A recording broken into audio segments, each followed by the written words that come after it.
Bom dia e a paz do Senhor. Mais um vídeo da nossa série Pequenas Mensagens e hoje nós vamos falar sobre autoridade terrena. Baseado em Romanos capítulo 13, a partir do versículo 1, nós vamos ler, está escrito assim: toda alma esteja sujeita às autoridades superiores, porque não há autoridade que não venha de Deus, e as autoridades que há foram ordenadas por Deus. Por isso, quem resiste à autoridade, resiste à ordenação de Deus.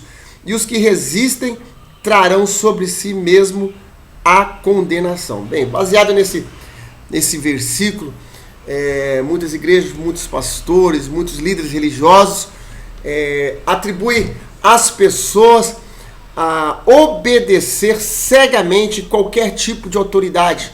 Porque aqui diz que toda autoridade, não há autoridade que não tenha vindo de Deus. E quem resiste à autoridade trarão sobre si repentina, sobre si mesmo a condenação. Bem, o primeiro ponto que existe para a gente poder entender a palavra de Deus, que texto sem contexto é pretexto para heresia. E para entender a palavra de Deus, você não pode pegar um versículo isolado. Entendemos sim que a autoridade é uma ordenação divina. Como assim? Deus é muito inteligente. E Deus sabe que toda a sociedade, em qualquer lugar onde existem várias pessoas, é necessário que exista uma autoridade, uma liderança. Porque o povo sem liderança, cada um vai puxar a sardinha para sua brasa, aí vai ficar uma bagunça. Desde lá do Éden, na criação, quando a primeira instituição que Deus criou, que foi a família, ele já criou a autoridade.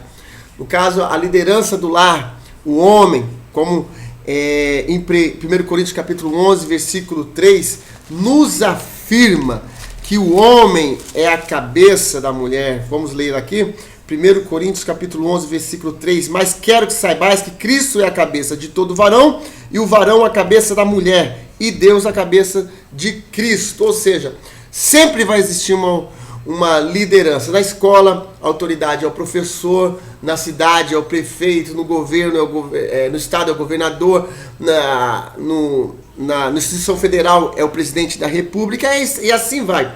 Ou seja, a autoridade, o cargo de autoridade foi Deus que criou, mas quem vai exercer, quem vai sentar nessa cadeira para exercer essa autoridade, não é bem Deus que escolhe. Se for assim, foi Deus que escolheu Hitler, Mussolini e outros fascínoras da história para ocupar o cargo de liderança. Não é bem assim. Nós sabemos que precisamos de uma liderança, mas quem escolhe essa liderança somos nós. Deus não vota, quem vota somos nós. Quem colocou o governo no poder foi eu e você, e não Deus. Deus criou o cargo de liderança. Outro, porém, nesse nosso estudo é falar até que ponto nós podemos obedecer essa liderança. E a própria palavra de Deus, no seu contexto, nos explica. Se nós abrirmos nossas Bíblias em Daniel capítulo 3, nós vamos ver a história de um rei, né, que fez uma imagem e queria que todos os seus súditos adorassem aquela imagem. Entre seus súditos tinha 3 jovens, Sadraque, Mesaque e Abidnego.